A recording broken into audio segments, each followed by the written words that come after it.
Welcome to the Fantasy Football Press Box with your hosts, Scott Fitzgerald and Sean Clemens.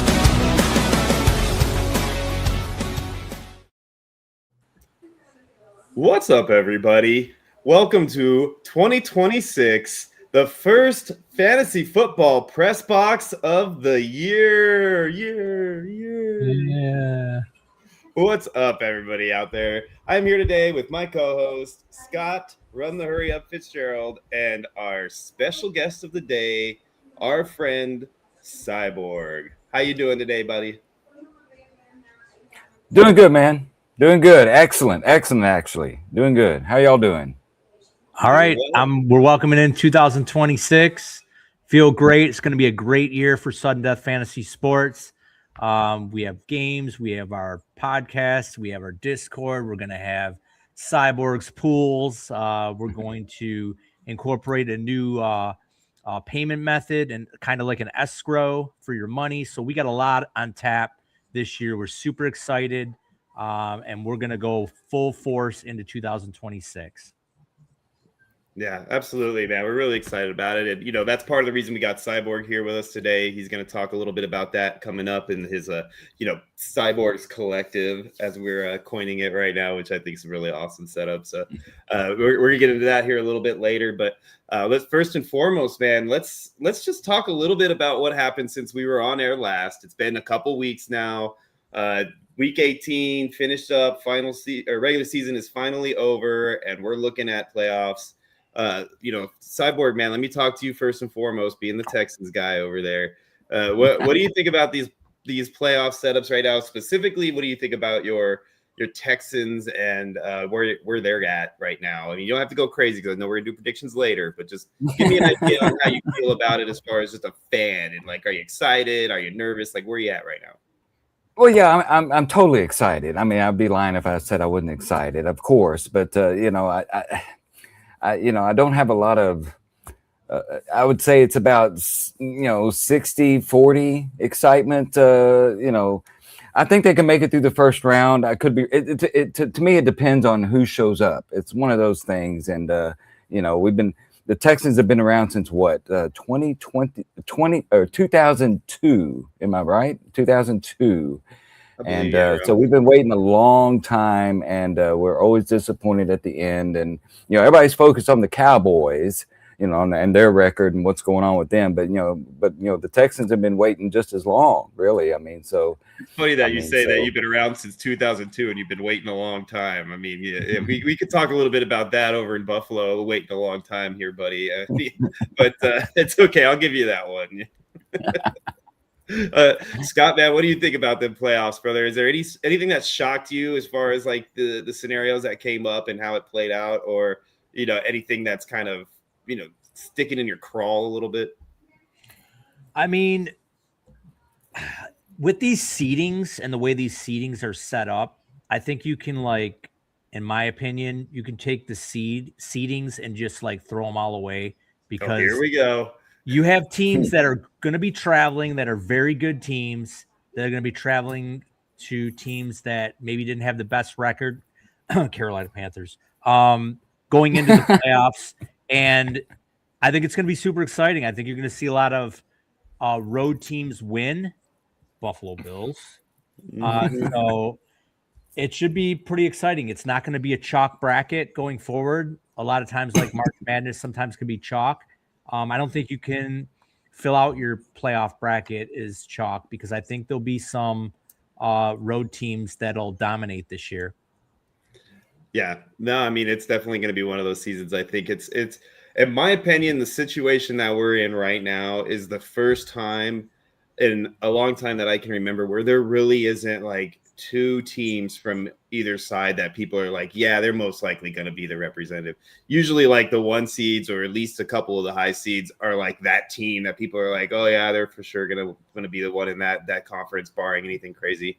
It doesn't seem to have it that way this year at all, man. You're missing Burrow, you're missing Jackson, you're missing Mahomes out of the big four lately that have been in the playoffs. So it's just insane this year what's going on. I really do think that it's been a Stranger Things NFL season, and we're living the upside down right now, the way things have been going. So Well, let's move into a little bit more news that's come out here on our first down.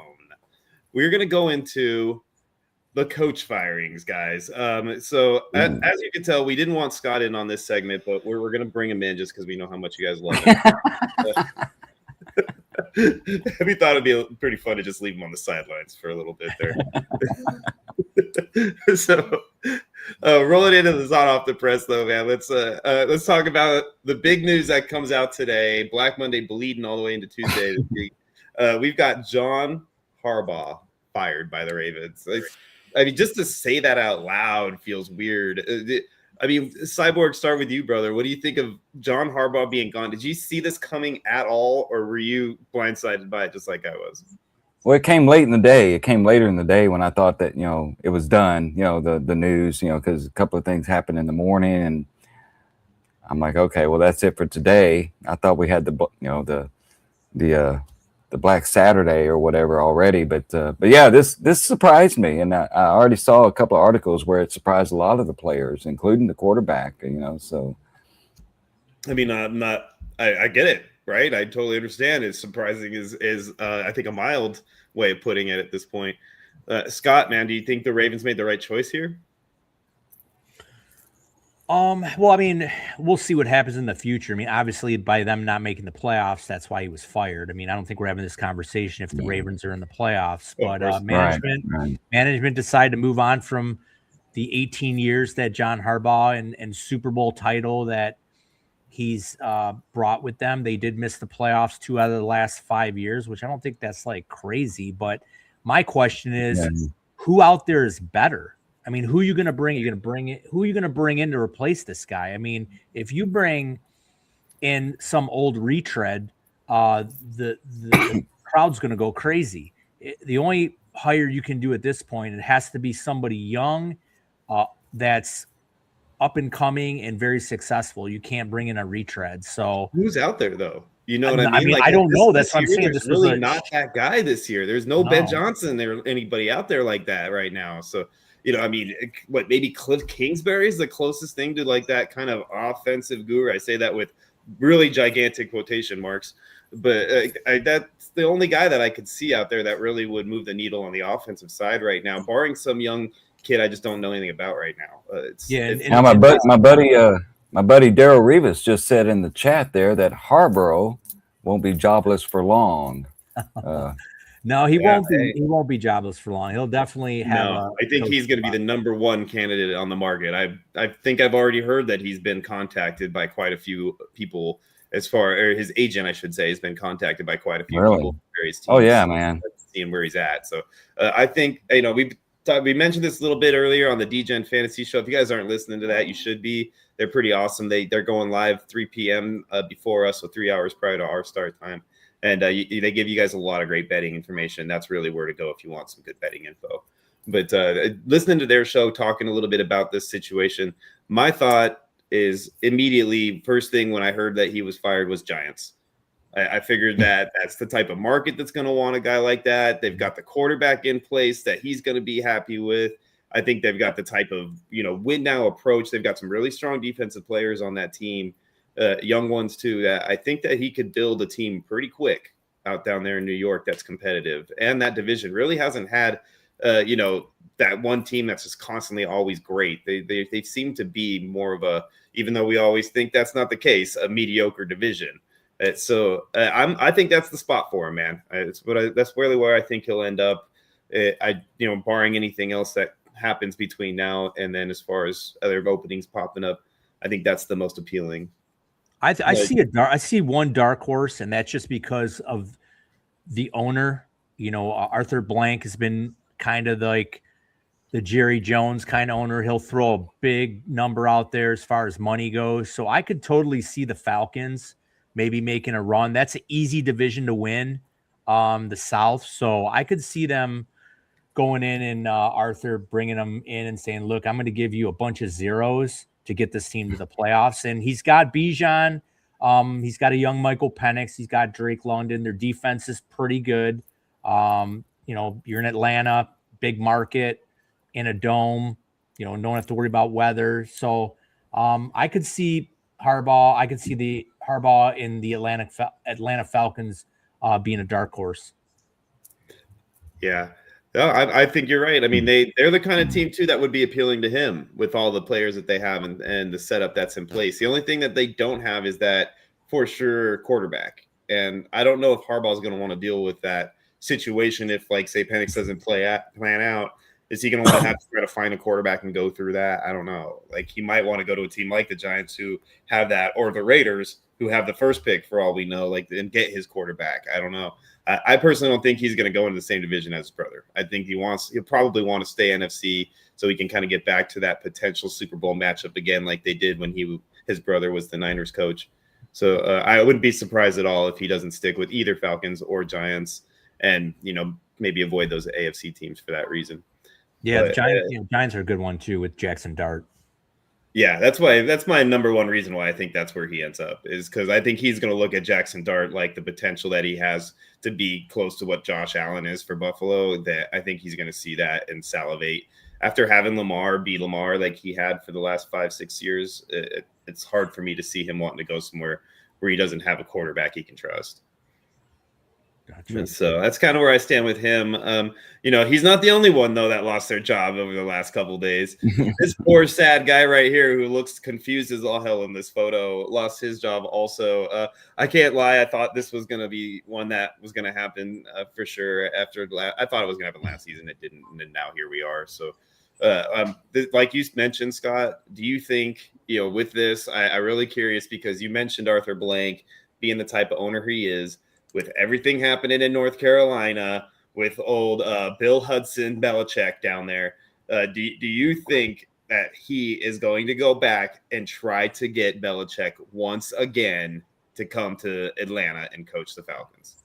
Oh, I mean, he's going to try. I mean, it's a matter of what Belichick wants to do. I mean, in this business, I mean, you got to put yourself in a good position. I know quarterback matters. It's nice to have a stable quarterback there. It's very enticing for coaches, but also are a bunch of zeros. So, and Belichick, he's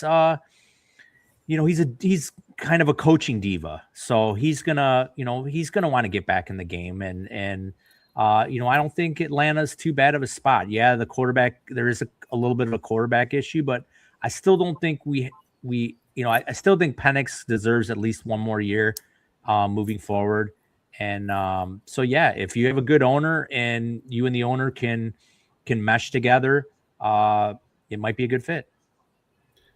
Yeah, no, I just think that Arthur Blank loves him some Belichick. He was all over him last time, man. I mean, he was literally like tickling the little hairs to try to get him to come to Atlanta. So I think he's going to do that again, and I don't think he's going to walk away without getting Belichick this time. And even though everything's happening with him out in North Carolina, I don't think that's going to sway him one bit. I think he's still going to be bringing the guy in. So that's just my opinion, but we'll see. Like you said, John Harbaugh changes a lot of that because he is, I think, just as appealing for Arthur Blank as Bill Belichick would be. So yeah, that's a very soft division. So I mean, it's intriguing to go in there, and you figure you can, turn around a team. I mean, I actually think Atlanta is like ready to win. I mean, I think they should have won the division this year, and they just faltered. So any coach that gets in there, I mean, you're looking at, the division, to win the division shouldn't be very hard.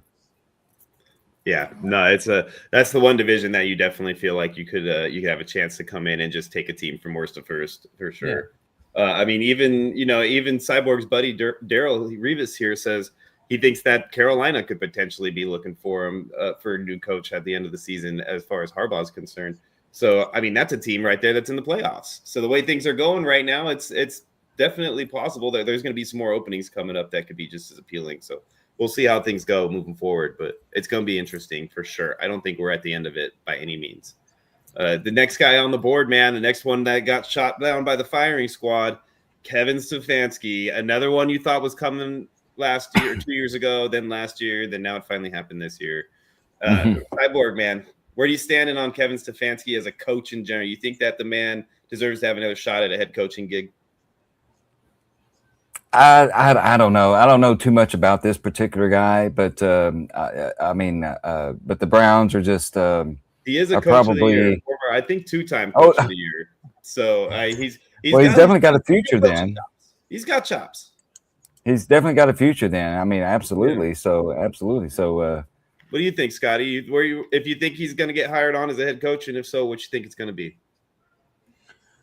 I don't know. I'm not the biggest Stefanski fan. I mean, he's going to have a job. I don't know if he's going to get the head coaching job. I think a lot of these teams, they're looking for the next Ben Johnson. I mean, they're looking for the young gun to come up and build from that way. I just don't think they want. I guess I can consider Stefanski a retread. He is kind of an older dude, so I don't know if these teams are looking for somebody like that. I mean, that would be like last man standing, and if you're interviewing people, who's left? Kevin Stefanski. Okay, well, we're running out of time. Let's just hire him. I don't know, man. I don't agree with either of your takes. Honestly, you like Stefanski? I think Stefanski is the second best available coach that just got fired behind John Harbaugh. And before John Harbaugh got let go, he was by far the best option that was let go. I think Stefanski will easily get another head coaching job somewhere. I think he's probably already gotten phone calls about potential interviews upcoming in the next few weeks. So just be ready for that. In my opinion, Stefanski is going to and should get another opportunity at a head coaching gig. And it might be with the Raiders because they just fired their head coach. So I could easily see that happening and him just coming right on over here to Las Vegas and pitching a tent in the Raiders parking lot until he gets that job offer. Because I definitely do think that Stefanski will be hired, and I definitely do think that the Raiders have a shot at him. Oh, well, be careful what you wish for. I mean, dude, it's not me wishing. Number one, I really could give care less. Honestly, I don't want the Raiders to get better because then the tickets will stay cheap for the Bills when they come here. That game. so that to me doesn't bother one bit, right? Oh man, but yeah. So I just don't. I think the Raiders are going to go for a guy like Stefanski, and that's the kind of guy I think Brady would just be all about bringing in on board. Because it wouldn't shock me at all if they don't bring him on board, and then Brady's like out of retirement to play football. Like here comes Brady out there, Phillip River in next season for the Raiders. So it wouldn't shock me one bit. I mean, look at Scott up there shaking his head. You don't see it. You don't think a 45-year-old Brady come out of retirement, drinking his avocado shakes and going out there slinging the rock still? You don't think that could happen? Well, he definitely sell tickets there in Vegas. Because no one's buying tickets there right now. TV 12 would be everywhere, man. I'm telling you, it'd be insane. I don't know if I could handle it. I'd probably have to move. I don't think I could stay here. I think I'd have to get out of town. I was just wondering. Daryl said Pete Carroll is 74 years old. I was just wondering that. I'm like, how old is he already? I mean, yeah, but you know what? He's definitely a young 74. I mean, that dude's running off up and down the sideline and chewing that gum 100 miles an hour. And I think that's a surprise to me. I'm a 74. I thought he was like 68, 9, maybe. I think he could beat me in the 40 still, dude. I teased when I was talking to Rocky about how I could probably beat him in a 40. I don't think that could happen. I think that Pete Carroll could beat me at a 40 right now. So I mean, that for 74-year-old man, he is probably more in shape than most guys that are even like 15 years younger than it. So yeah, Daryl says in the chat too. He says, "What about Brian Flores to the Raiders head coach?" Ooh, I kind of like that too. What do you think about Flores? I like Flores. I think both of those are all good. I like options. Flores. Yeah, Flores is great. I like Flores a lot too. And Shadow coming over from our DGen buddies thread. How you doing, Shadow? It's good to see you, buddy. Shadow. He knows a lot about things, man. He's saying Harbaugh to the Browns. That could be a thing, man. I mean, that'd be awesome for him to go and stick it to the Ravens like that and go right on over to the division rival. But yeah, Brian Flores too, man. Geez, that's a good one to bring up there, Daryl. I like that thought there, man. Hey, Dad, how you doing? That's my dad. Go Bills. What's up, Steve? Oh, there he is. What's up, Steve? I met him in Vegas. It didn't even click. I'm like, oh, that's cool. That's cool. Yeah, right. It's okay though. He likes to listen a little bit, I guess, sometimes. And he'll probably jump out of here in a few minutes, because he usually gets tired of here. He hears enough. Hey now. So that as far as I understand, at least as of right now, that is the last coach that has lost his job over the last few days. So let's talk about something fun that's really good to talk about. Oh yeah, Myles Garrett breaking the sack record. Finally, somebody who deserves it, carrying the torch. Scotty, man, give me the breakdown because I know you didn't like Michael Strahan carrying that record just as much as I didn't. So how do you feel about this, man? I mean, even though it did kind of look like Burrow might have kind of gave it to him a little bit, I'm just saying. But yeah, Scott, what do you think? Exactly what I was thinking. Exactly what I was thinking. It wasn't as bad as Strahan's sack, but I'm happy for Myles Garrett. Myles Garrett's a beast.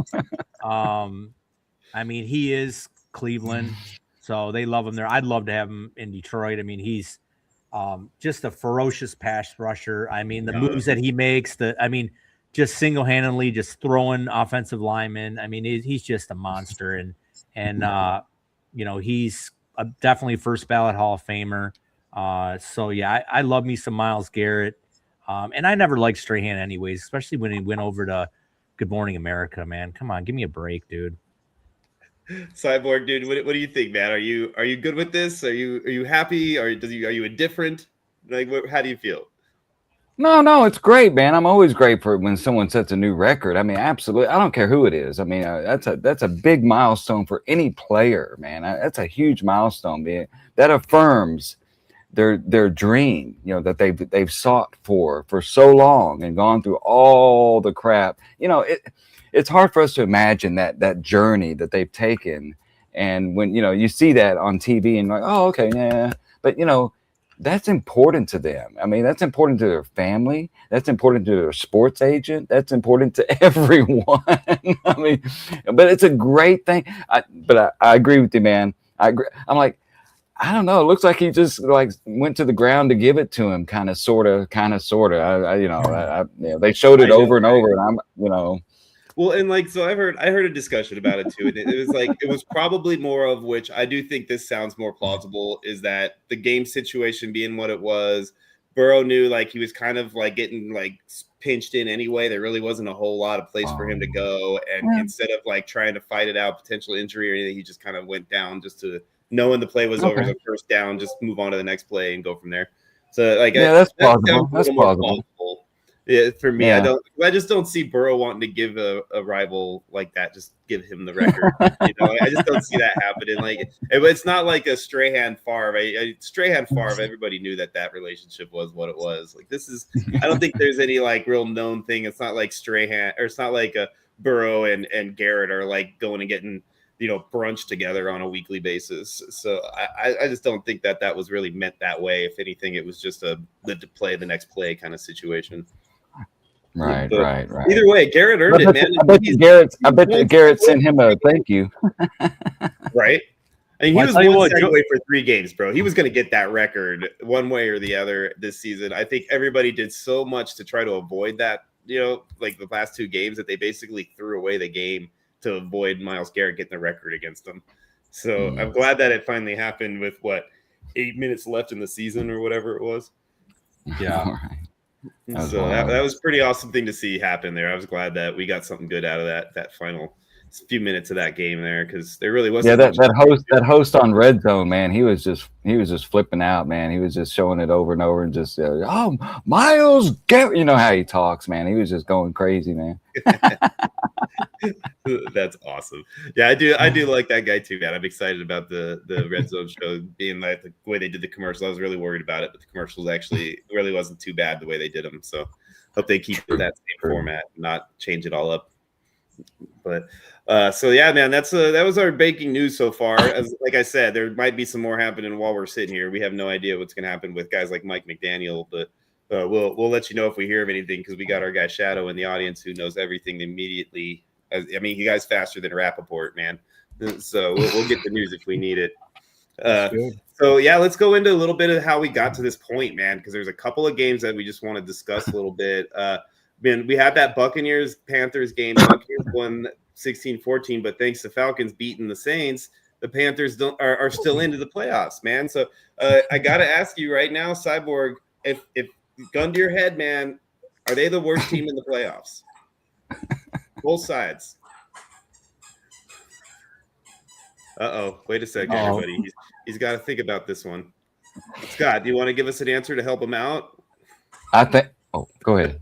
No, go ahead, Cyborg. You look like. No, we were just giving you some time to work through it. Whatever. I do. I agree. I do think the Panthers. I was trying to decide that or the Broncos or the Texans. Actually, it's kind of it just.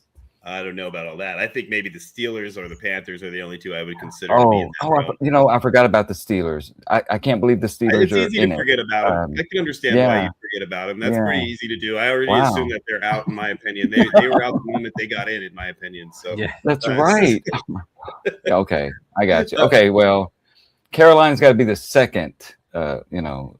Worst. So do you think that? So if the Panthers were playing the Steelers, you think they would still win that game, even though they have a record of like 8-9 going into the that's a hypo. That's a good one. That'd be a good game or a boring game probably.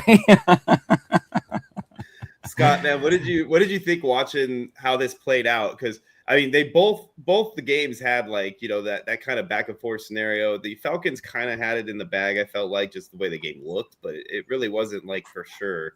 So did you think that people were really kind of on their pins and needles during all that, or do you think it was pretty much a done deal when you started seeing how the Falcons were going to play that game? I'm kind of back and forth on it, honestly. It felt like there was still a shot, but man, the Buccaneers guys out there, they got to be so disappointed in how that game played out, huh? Yeah, I thought the Saints were actually going to win that game. I mean, they've been a pretty hot team. Atlanta's been I thought going into it for sure. Pardon me? I thought you were right going into it. I thought the Saints going into it. I mean, I just thought the Falcons were reeling. I mean, there was probably rumblings through the organization that Morris was going to get fired, and so I thought maybe they would just lay down to the Saints in this game, and they pulled it out. And as far as so that was a little disappointing because being here in Tampa, I was really hoping now that the Lions aren't in the playoffs, I was really hoping the Bucs would get in because I like watching that Bucs team. I like Mike Evans and Baker, and it was sad that they didn't get in. But so yeah, as far as the worst team in this playoffs, everyone knows my hatred for Ron, and I think the Steelers are just atrocious.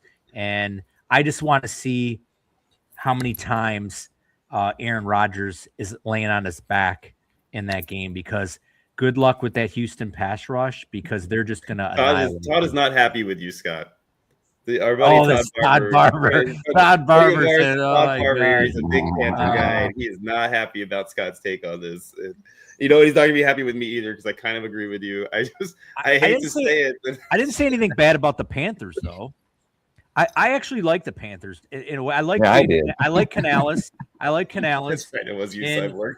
Actually, if they weren't playing against the Rams, if they were playing against maybe like Green Bay, if they would have drew Green Bay, I might have gave them a puncher's chance because they can run the ball. And they just beat Green Bay like a few weeks ago, right? Yeah, but I'm saying you're going to play them again. But like I said, you're going to get them at home, and I think that would be a good game. I just think they just got a bad draw with the Rams, and that's why I'm saying these seedings suck. I mean, I don't like the way the NFL sets up these seeds.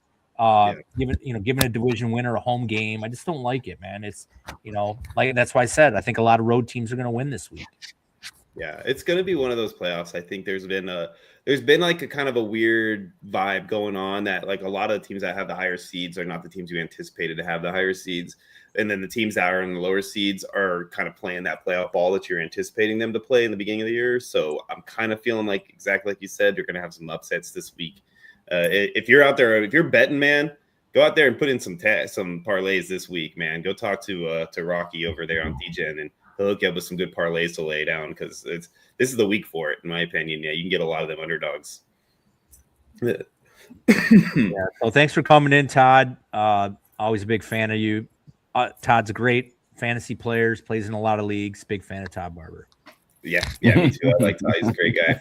Look at that. So the Steelers, we just talked about the Steelers. So we got the Steelers winning that game against the Ravens. And man, what a game that was, right? I mean, you talk about back and forth. And then I said it in the Discord, man. I felt like it kind of gave me one of those angels in the outfield vibes, man. I even think I saw Christopher Lloyd and Joseph Gordon-Levitt sitting in the stands, dude.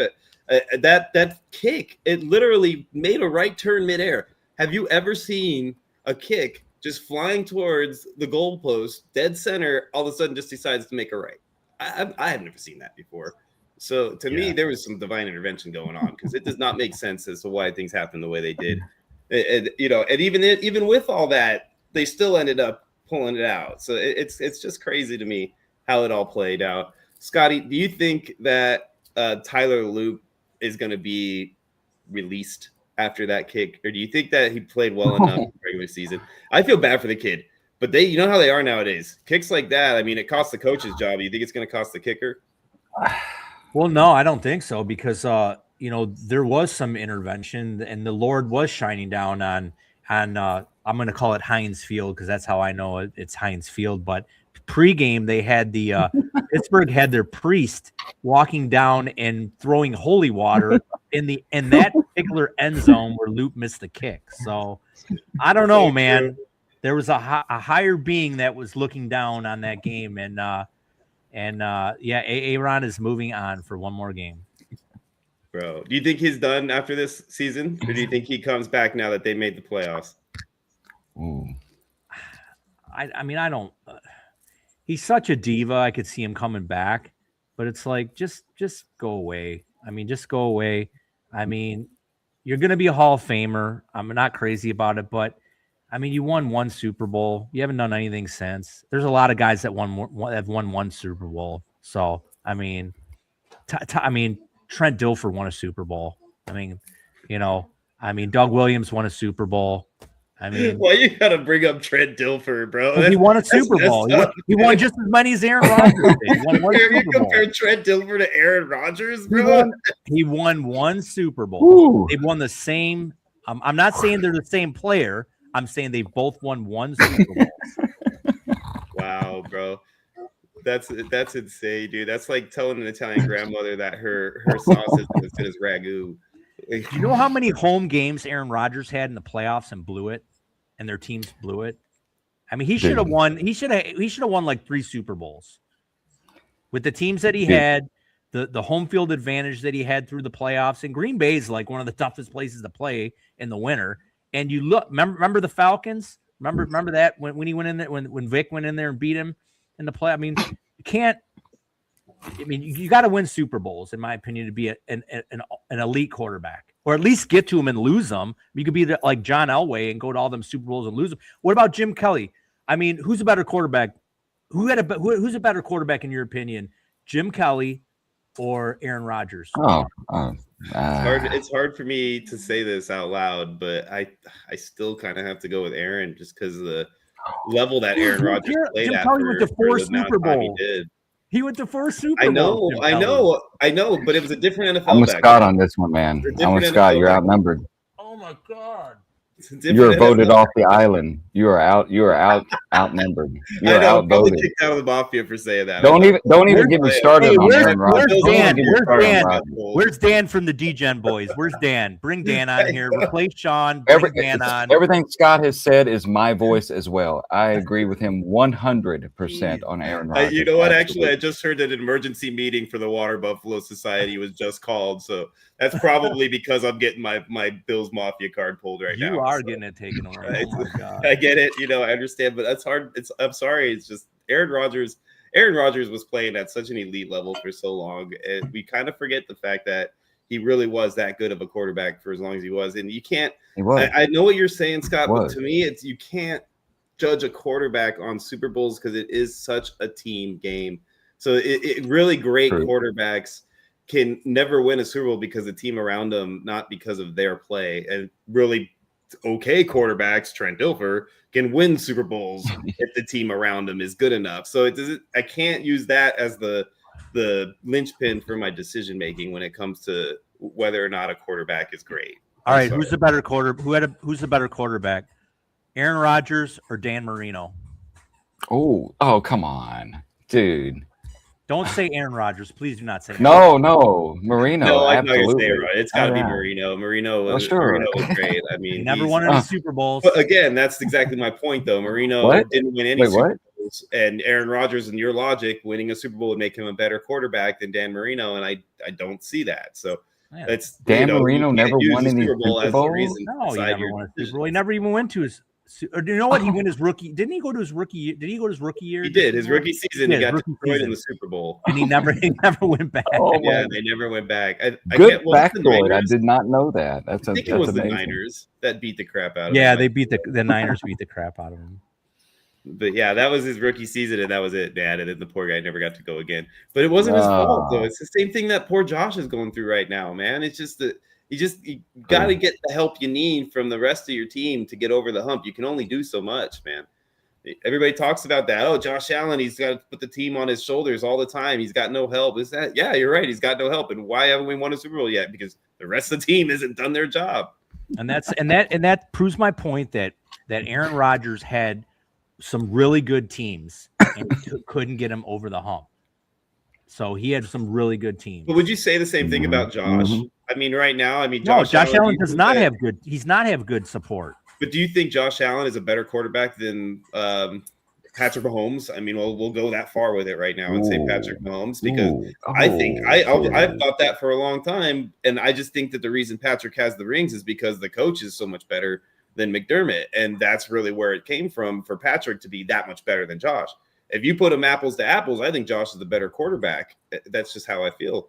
But I mean, you wouldn't do that, right? Because Patrick's won multiple Super Bowls. You got to put the quarterbacks, whether it is a team game, but the quarterbacks drive the teams, and the quarterbacks that win multiple Super Bowls, and especially the ones that win multiple Super Bowls with different teams, Brady, Manning. Those are the elite quarterbacks. I agree with that. But each of those situations that you mentioned, they go to teams that are like literally ready to win the Super Bowl. Denver was like ready to win when Peyton showed up, and Brady went to the Tampa Bay that was like ready to win when Brady showed up. So it's not like they went into these new squads and kind of built up a team from scratch to kind of bring it to the top of the heap. They rolled right into a team that was one quarterback away from Super Bowls. Yeah, so that's the point. They're one, but you still got to pull the trigger as a quarterback, and you still got to, you still got to lead that team. So I mean, you can have arguments with everybody. I've heard people say that Troy Aikman's not a terrible quarterback, but he won 4 Super Bowls. You can't call him a terrible quarterback. People say Terry Bradshaw's a terrible quarterback, but he won multiple Super Bowls. Yeah, the Terry is the one that I think is the biggest, one from one spectrum to the other. There's people that say he's horrible, and there's people that say he's the greatest of all time. So it's there's that's the biggest. He's probably at the bottom of my spectrum of quarterbacks, because I think the Steelers were one that with Franco in the defense. Yeah, I told you. And Cyborg, you probably got him in your top 5 over all time, right? Oh no, I'm still on Terry Bradshaw. I mean, you got to look at the makeup of the team and how it was successful. And there's you look at a Super Bowl team or a Super Bowl run. I mean, like the 49ers. How do you say who really was the catalyst to win those Super Bowls? You had Montana, you had Rice, you had Craig, you had the coach. I mean, you had everything. I'll tell you exactly who it was. It was a guy who threw the ball at the last second that got caught in the back of the end zone. And the guy who made the last-minute drive and pointed out John Candy to calm down his entire offense so they could go out there and do what they had to do. That's the guy that won those Super Bowls. Yeah, well, that's a different situation altogether because that man made the plays at the right time to do it, just like Brady did at the times to do it.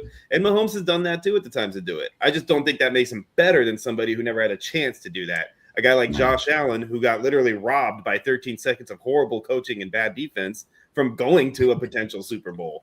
So, I mean, you can't tell me that doesn't make a difference when it comes to your evaluation process. It makes a difference, but in end all be all, you're judged on Super Bowls. You're judged on winning. We want winners. That's what we want. We want winners. Isn't that what Singletary said? We want winners. Dude, you can only do so much, bro. Like, it's like you used to build cars for a living, right, Scott? What if you were on your assembly line and everybody but you had all of the parts that they needed in front of them to do what they were supposed to do, and you were missing your hammer? Everybody else had what they needed, but you were screwed. What's going to happen, bro? Like, the rest of them are going to move on, and you're going to be getting beat up every time a new car comes through. So it's the same thing, man. Like, if you don't have all the pieces you need to be successful, you can't blame the man, even if he's the greatest at what he does, if he can't win it all, because there's other guys out there that have what they need to be successful. Oh, in that case, you improvise, just like Tom Brady did. Tom Brady had some of the worst receiving cores in the league, and he still won Super Bowls. And he also had like literally the guru of defensive coaching for 2 decades there too. So anytime that Tom Brady didn't do his part, the defense stepped up for him. Okay, well, you know what then the Bills should do? They should fire McDermott and hire Stefanski then. I'm not arguing that at all. I actually prefer that they hire Harbaugh. I mean, you get rid of McDermott, you better bring in a guy like Harbaugh, though. I don't want you to just get rid of McDermott and then try to bring in some McDaniel type scrub who's going to end up wasting years of Josh's peak moments. We need to have a guy that comes in who knows how to coach, who's seasoned playoff coach, can get us to the Super Bowl and win. That's a guy like Harbaugh. Or you just keep McDermott and you roll forward with what we got. All right. That rants. I think that's enough of that rant. Right? The whole time we talked about that, we were talking about Josh and the Steeler logo on the screen. I know. We didn't even talk about the Steelers. It just shows you how passionate we are about football. So, and I'm kind of a historian, so I watched football when it was like real football. Historian. Don't get started there, guys. All right, let's move on before Scott gets going on that topic. Oh man, so that leads us to the playoffs, baby. Oh yeah. The playoffs are set. The first round is ready to roll. These are the matchups listed on the screen here, guys. So let's go through these one by one and just pick our winners for this week's matchups coming up. Let's start with the first one there, the Chargers and the Patriots. Scotty, you've already mentioned it. You think the Pats are going to win this one, right? Yeah, I think they should win it pretty handily. I think that this is in my opinion, the second easiest matchup to predict. I think the Patriots should roll right through the Chargers. I mean, the money line right now is New England minus 203. So that's a pretty hefty number. They're at home. They've been a pretty dominant team all year. The Chargers have been in and out of our top 10 power rankings all year. So yeah, I think this game is pretty automatic. What about you, Cyborg? You agree with Scott? Absolutely. Yeah, it should be an easy one. Yeah, I'm going with the Pats on this one as well.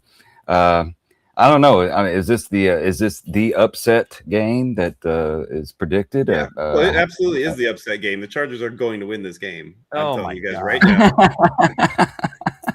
The Chargers are going to win this game, and put your money on it. Take the money line. It's going to be worth it. Chargers will win. The Patriots are a young team, man. Yeah, they're there. Yeah, they got a good coach who's been in this situation before in the playoffs. But the team itself has not really been there. I don't think that they're ready for what's coming. And I think the Chargers are going to come down and not so much lay a smackdown, but they're going to do what they need to do to get this game. And I really do feel like Jim Harbaugh is going to put him over the top and get that win. I know you guys don't agree with me, but hey, you can always dream, right? Yeah. Sean's burning money. Hey, it's not burning money, brother. It's just burning money. All right, so let's just roll the NFC side. Green Bay versus Bears. Cyborg, man, first on this one here. What do you think? Bears, Green Bay. Man, I never thought I'd be calling for the Bears in my lifetime, but I'm calling for the Bears here. Green Bay, man, they started out great. I don't know the innards of what happened in that transition from great to shitty, but excuse me, sorry, but it's amazing. I'm definitely going with the Bears on this one. You too, Scott? You taking the 2 seed? This was the hardest game for me to predict. I mean, the money line is so close. They're interdivision. They play each other. They know each other. I love Ben Johnson. But you know what? There's always an upset. And I'm going to take the Packers on this one, even without Micah Parsons. I think the Packers find a way to get it done. So, I mean, like I said, I have a couple brackets in Cyborg's pool. One of them will have Green Bay. The other one will have Chicago. Right. Well, you got Bear agrees with you, or William agrees with you here. He's got the Bears going. He says he's going to beat the Bears. You just watch, buddy. So I'm saying that I think you guys might be right on that one. It's tough for me to call it, but I think I want to lean towards the Bears. I really do, man. But because of, like you talked about with that Packers team and what's gone on with them lately, the injuries really seem to have hurt them quite a bit. So I'm just a little concerned about them. You guys both took Packers, right? Or did you go 1-1, Bears and then Packers? I think Cyborg, did you take Bears? Yeah, I took Bears. I took Packers. So you guys are 1-1, so I'll be the tiebreak on this one then. I'm gonna go with Bears, man. I'm gonna take the Bears and trust that old black fingernail Caleb Williams will come through for me. So I'm going with the Bears on this one. And so that means 2 for the Bears, 1 for the Packers, 2 for the Chargers, 2 for the Patriots, 1 for the Chargers out of the 3 of us so far. So let's talk about my game then now.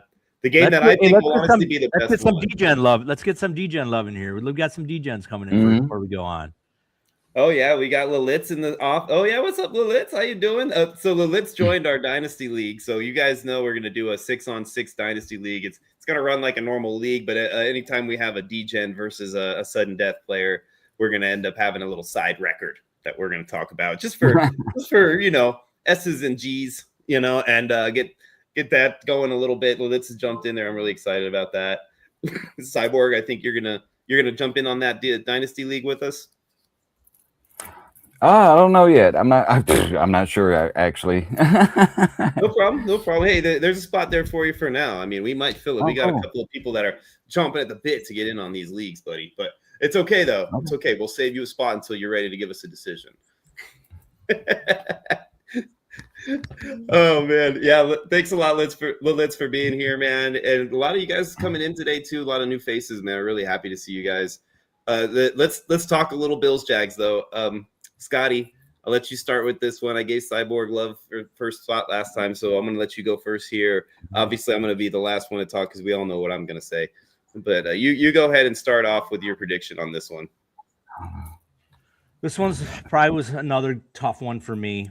I mean, the Jacksonville Jaguars are trending very well. They ended the season, got into the playoffs really hot. Bills have been kind of up and down.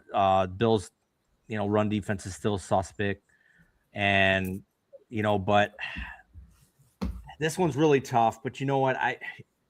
I'm going to give it to Josh Allen. And I tell you what, Bills, you guys better pull this out because, I could totally see the Jaguars running the hell out of this ball and winning.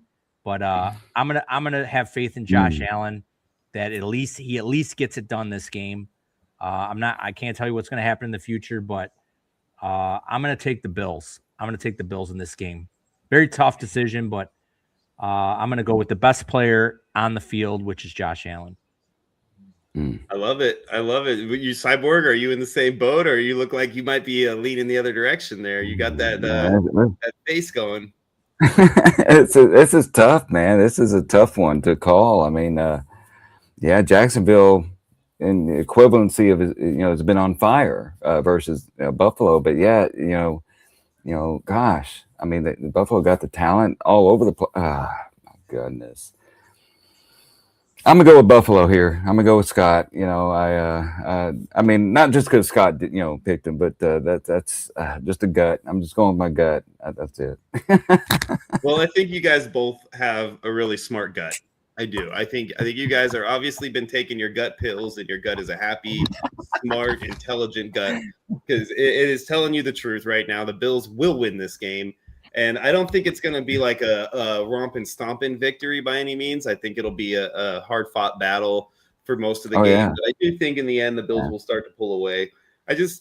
Same reason I think the Chargers are going to win. The experience factor versus the Jaguars in the playoffs and the intensity that comes along with that. Josh Allen plays the best games a quarterback ever plays in the playoffs. I mean, It's literally in the stats, in the record books, that Josh Allen is one of the top rated, if not the top rated quarterback ever in the playoffs. So I want that man to come out here and do exactly what he always does, and I think he will. And I like Scott said, I trust him way more than I trusted Trevor Lawrence. So I'm taking the Bills on this game too, and that is the first of the games that we've covered that is a 3-0 decision, which shocks me.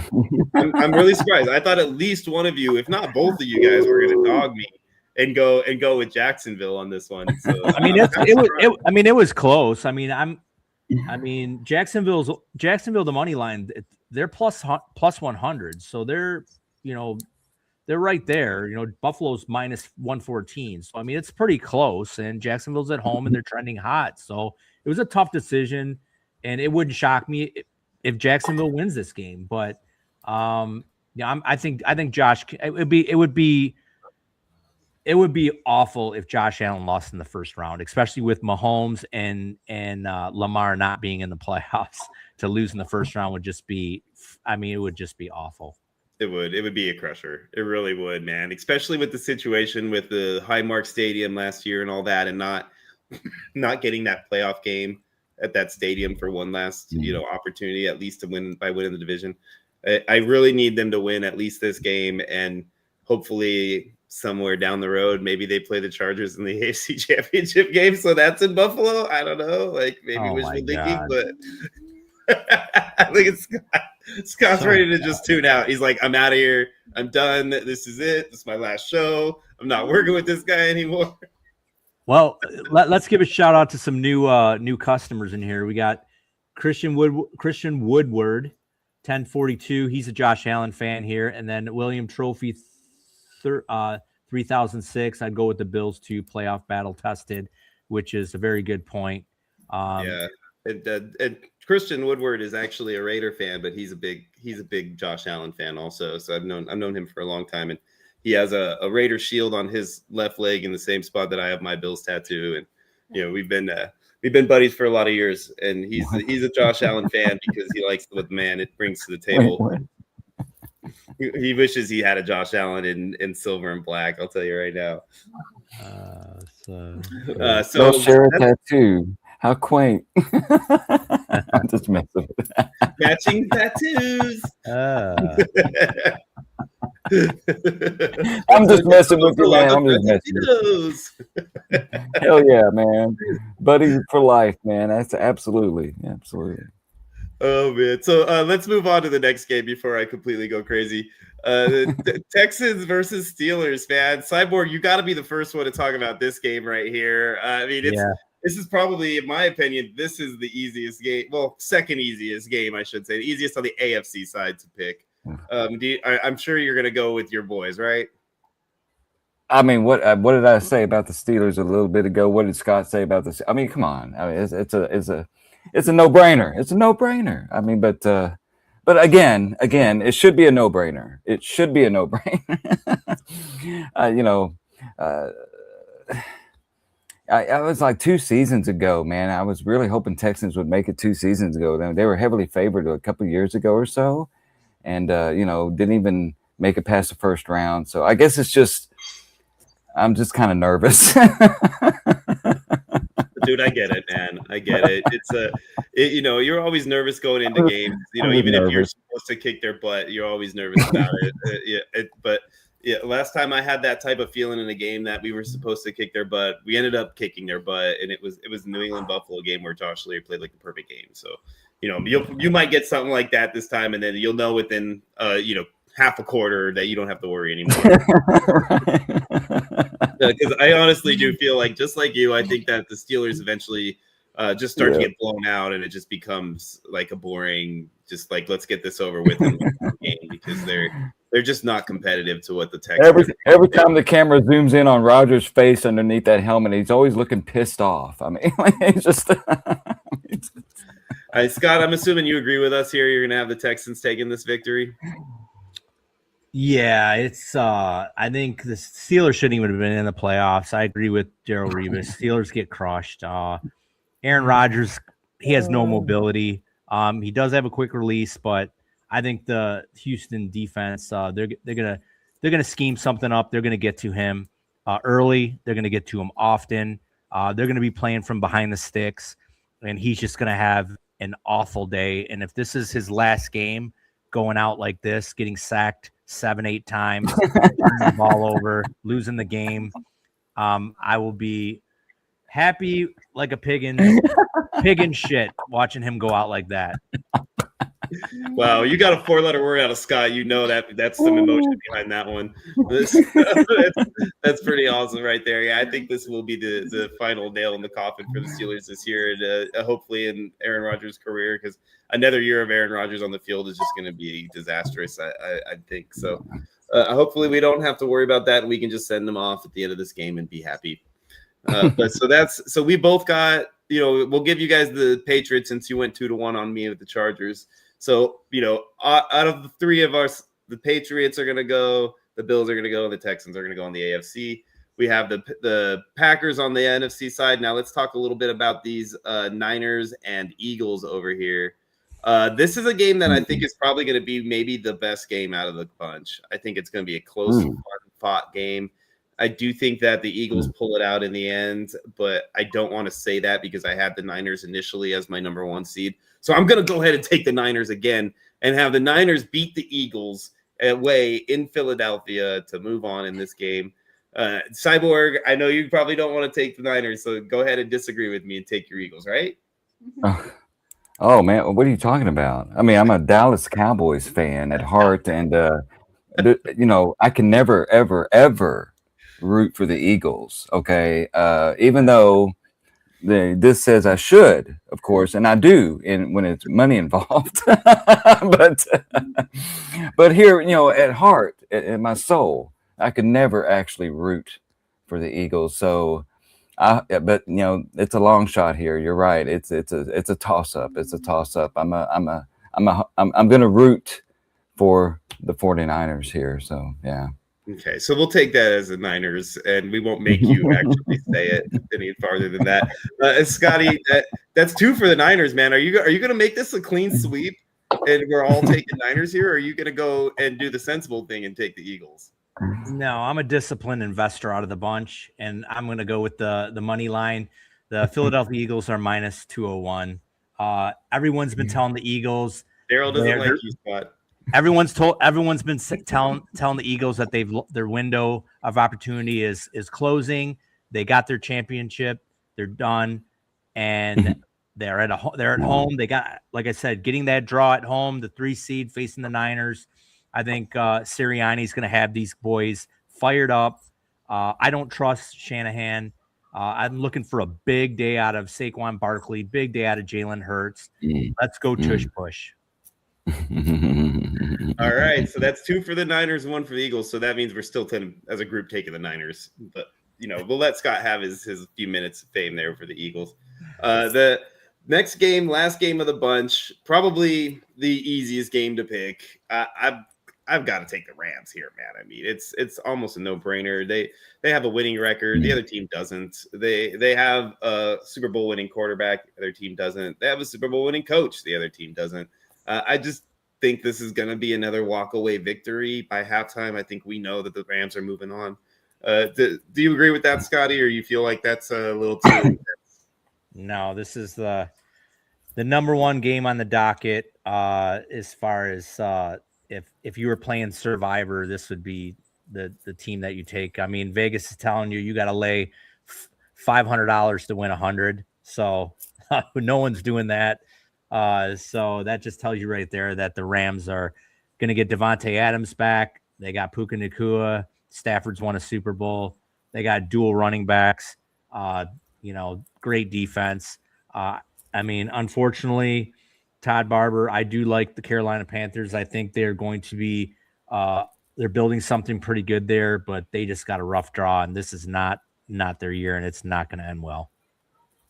Did you say dual running backs? Or did you say an ambiguously split duo? That's definitely an ambiguously split duo for sure. Blake Corum, ex-Michigan great, and Kyron Williams, ex-Notre Dame great. Yeah, I can't wait to bring back the ambiguously split duo segment. That was my favorite episode ever. Oh man, you guys can't wait for that one either. Watch, you'll see when the off season, as we get rolling into the off season, we're gonna have these ambiguously split duo segments that you guys are gonna love. So that'll be our preseason content before the games kickoff. We'll be doing our ambiguously split duo backfield segments. Yeah, it's pretty amazing. But yeah, oh look, Todd Barber, he says, "No way, buddy. You guys," he said, "Not this year."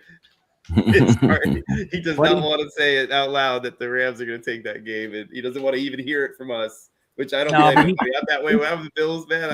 I don't care. No matter who they're playing, I'm going to call it a victory. But he does say they have a bright future, and I think I like Dave Morales, and I think they're building something pretty good there, especially if Bryce Young can continue to develop. It looks like Ted McMillan's going to be a stud receiver for them.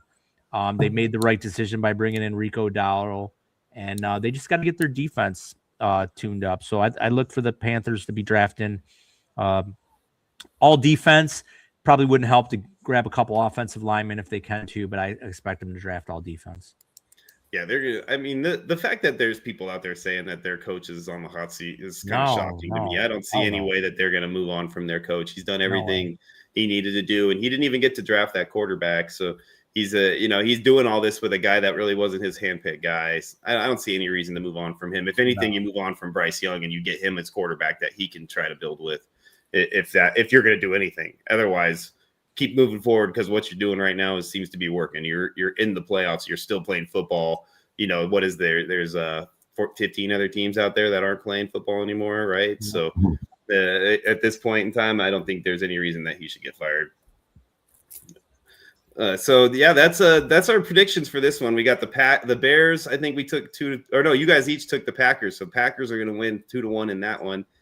We've got a 2-1 victory for the Niners in that one, and we've got a full 3-0 sweep with the Rams taking the last game on the NFC side.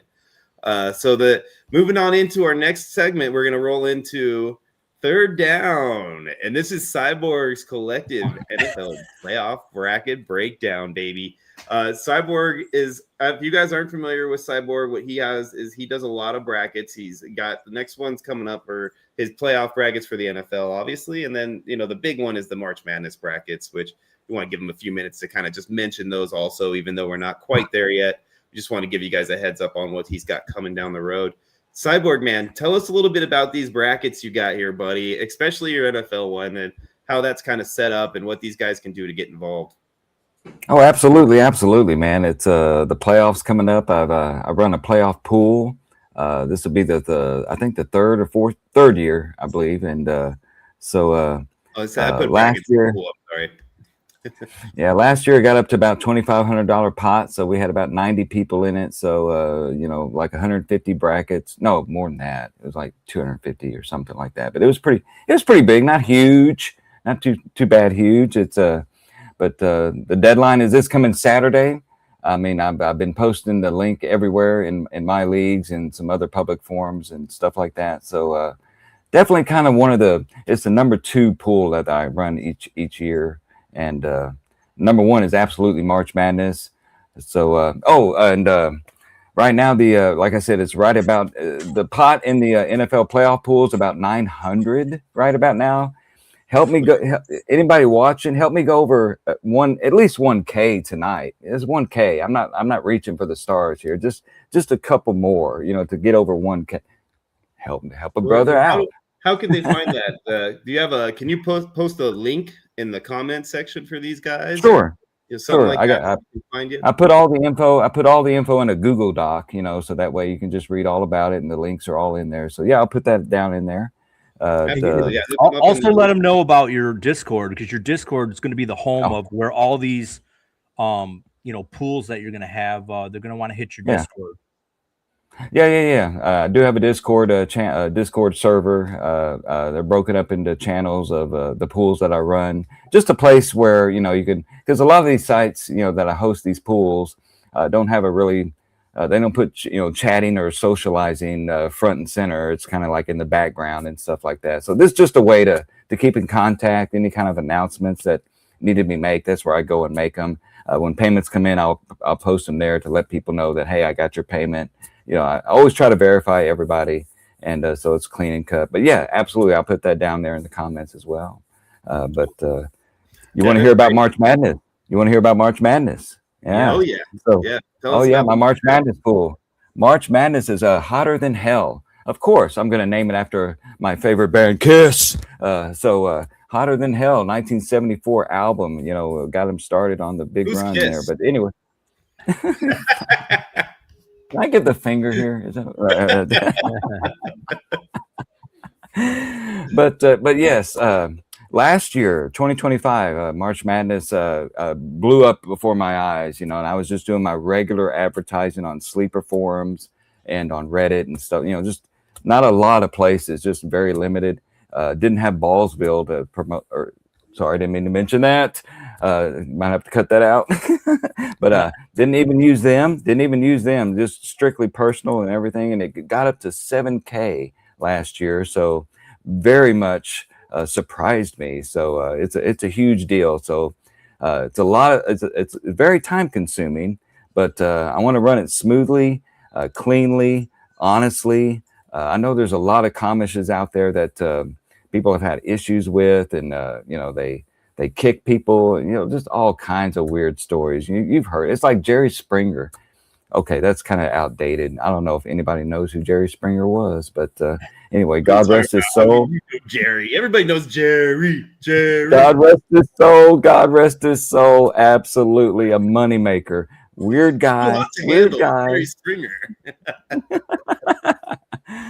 Okay, so after March Madness, as of planned right now, I go into my NBA playoff pool, a bracket pool as well, just like the NFL, with the NBA involved with the playoffs and stuff like that. So that's semi-popular. Not a lot of NBA fans that I found on Sleeper, but hope to reach out to some of the, you know, because that's when a lot of, you know, I'm kind of a semi NBA fan myself. You know, I really don't start really following them until, you know, the playoffs, because, you know, the playoffs go from about mid-April to about end of May, and then the finals. So it's quite a, you know, several week process there, but it's pretty popular. I had about 25 guys pay last year. It was about, what was it, about $1,500 pot, you know, small group, you know, but a bigger chance, you know, with a small group, it's a bigger chance to win. So that's why I always say, hey man, as a small group, if you want to come over here and, you know, have a better chance, you know, to get some money.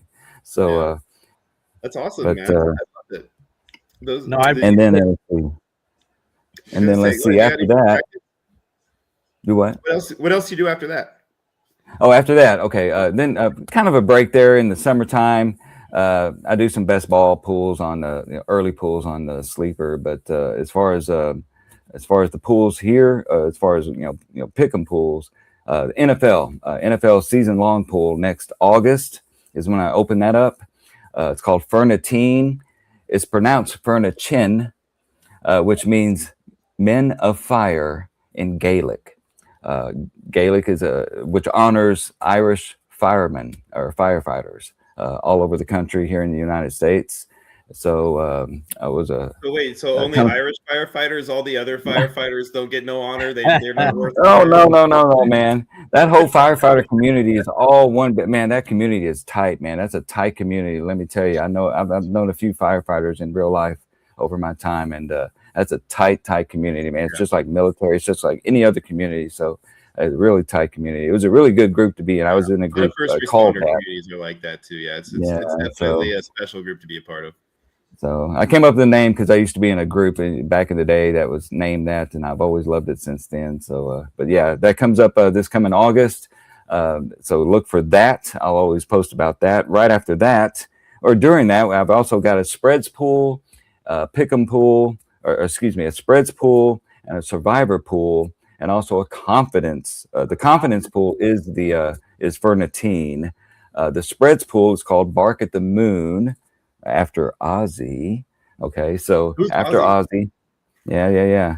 So and of course the survivor pool I run on Sleeper is called Shot in the Dark. Of course, you know, just you know, you'll forget all of this by the time it rolls around, but I'll be posting about it. I'll be advertising it. It's, you know, it's a multi-year thing. It's, you know, This will be like the third year for all of them. Just join all the Discords and keep in touch with us. Stay on the shows, and you're going to get all this information as it gets dropped.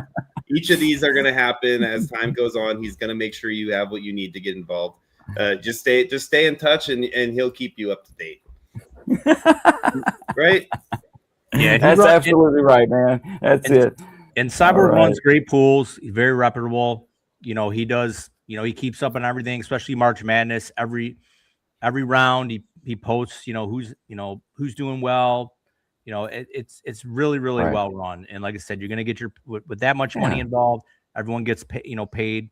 He gives a generous payout. So it's run. All his leagues are run really good, and that's why we wanted to bring him under the Sudden Death umbrella and have him run our pool section because people love another thing he hasn't done ever is take a rake, which is another thing that we are very much into here on Sudden Death Fantasy Sports. I'm just here to do it for fun. I'm just here for fun, man. I just want to have some fun. That's all. I mean, that's all that the majority of people probably here just want to have some fun. I mean, we don't really care about the logistics of it or what happens. But you guys work like crazy behind the scenes, absolutely crazy. It takes a lot of time to do this.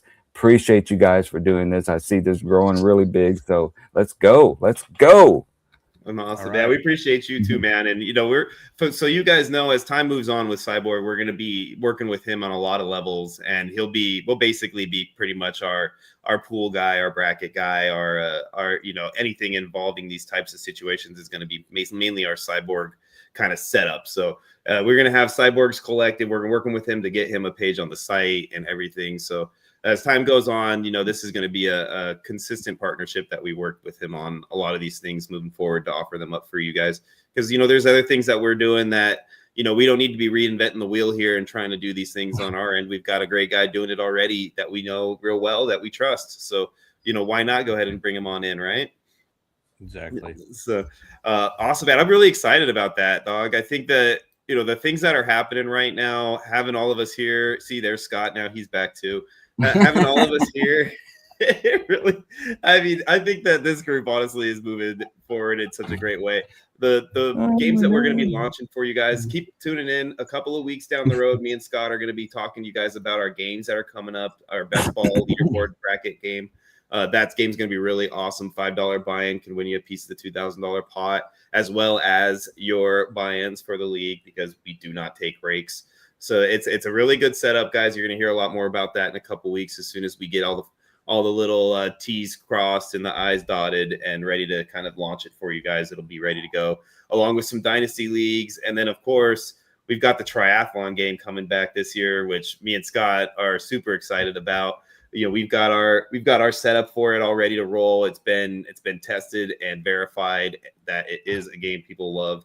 So we will be giving it to you guys exactly how we want to, and we know that you guys are going to love it. So please make sure that you like, subscribe, get notifications, get yourself in the loop so that you do not miss these opportunities coming up. Everything that we're going to do, rake free, all for you. So it's really going to be a lot of fun, guys. I hope you guys join us for it. Thanks a lot, all you D-Gen boys, for joining us today too. We're glad you guys are here. We moved our show time because we wanted to make sure that we could accommodate you guys to be available, and you guys showed out for us. So we really do appreciate it. Shadows, man, you're awesome. Lilith, all you guys, man, we appreciate you guys a lot, along with Christian and, Todd, all the guys that have been here before with us. You guys are great too. And just keep on growing it, man. Daryl, you're awesome. Anything you want to say, Cyborg, before we sign off here? Really nice to have you on with us as well, and look forward to working more with you in the future. You got any last minute little things you want to leave here for the audience? Any little nuggets of wisdom? No, I don't have any really hot takes.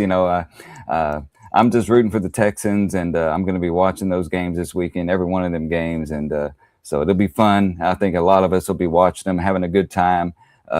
It's very mild here in Texas. It's going to be another mild weekend this weekend. I'll probably get out in the backyard and smoke me a brisket or something like that, to celebrate, and I didn't think you were going to say brisket. That, so. Okay, smoke a brisket. Okay.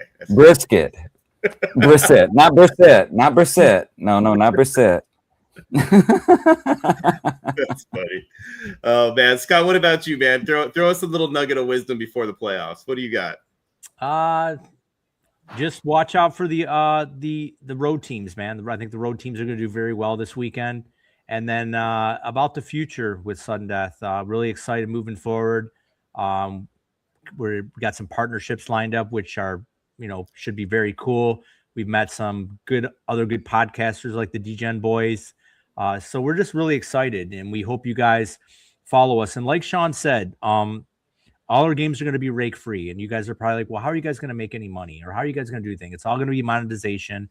And what does that add up to? Likes and subscribes. That's how we want to build this monster. And so when you guys get out there, please like and subscribe. If you bring other people on to watch the shows, please have them like and subscribe also. That's how we want to build this thing. We're going to be for the players. And so find another game that's rake free like ours, and you probably won't find it. Yeah, it's going to be nearly impossible to find anything that we're going to be offering, because we're not only doing it rake free, but we're adding money to the pot too. Find somebody else who's willing to do that for you. I challenge you to go find somebody else who's adding money to your pot without taking a rake. That is, you won't find it. You just won't. Yeah. So Shadows wants to know before we leave, Scotty, Cyborg, Scott, start with you. Who's your favorite NFL team? He needs to know. I know who it is, but I want to hear you say it. Start with me or Cyborg or me? You start with you, Scotty. All right. Well, not to go too much into detail, but I grew up in Michigan, so I'm a Lions fan. But all those bad years, you had to kind of have a different team. So I always liked the Raiders. They're kind of I like the mystique. So I guess that's kind of a background favorite team. And then now that I live half the year in Tampa, I've adopted the Buccaneers. So I would say, the Lions first, the Bucs second, and the Raiders, unfortunately, are third. So those are my faves. What about you, Cyborg? And we know you're a Cowboys guy. Well, yes, I was about, but there's a little history behind that. Not just a strict Cowboys guy forever, but I actually grew up just south of Houston as a young boy. And my favorite team is and always has been the Houston Oilers, of course. But when they died, that died with it. So, and then I shifted to the Texans. But even when I was a young boy, like I said, when I was a young boy, in the late 70s, early 80s, when I was in my early teens and stuff like that, it was the Dallas Cowboys. I mean, that was truly America's team. I remember actually watching Roger Staubach play live on the live games on TV as a young boy, and I'm going to have to call BS on had that. Admiration for him and everything. So just Cyborg, I got to call BS on that, man, because based on this photo right here, you definitely were not that age in the 70s, okay? No, I was about 9 or 10 or 11 in the late 70s. Not the mid 70s. I was too young to remember that, but I think Staubach had just left the team in 77 or 78 or something like that. So, but yeah, absolutely. Dallas will be my favorite team forever. Despite what's going on, don't get me started, but I don't think they have a really big future ahead with Jerry Jones behind the wheel. Well, they do, because Jerry Jones is in his 80s, and at some point in time, he won't be behind the wheel anymore. Well, that's true. I mean, yeah. I mean, but it's just he's holding them back. That's it. That's it. You know what's holding me back is the fact that neither of you have an actual one team that you love. That is not how fandom works. You either have a team or you don't. You don't have, I've got this team, and then this is my second, and this is my third, and no. You get one team, baby, one team, and it is the Buffalo Bills for me. That will always be the only team in my life. All of you bandwagon team jumpers, guys, you guys can just kick rocks as far as I'm concerned. Bill's Mafia, we don't want you guys. We want diehards over here. Well, man, thank you for giving me an opportunity to end the show on that, because that was a pretty much perfect rant for me to finalize this. It is for sure. Not give Scott an opportunity to rebuttal at all. Just move on. I won't rebuttal that. You're a true diehard, Sean. I'll give you that. Oh man, thank you guys again for showing up here. Next week, me and Scott will be back for you. If Cyborg wants to join us, he's always welcome. But we'll be talking about some website information next week. We got the new website launching for you guys, so make sure you tune in for that episode. Like Scott said, like I've said, please like, subscribe if you haven't already. For myself, my co-host Scott, run the hurry up Fitzgerald, and our good buddy the bracketologist Cyborg and Cyborg's Collective. We are out of here.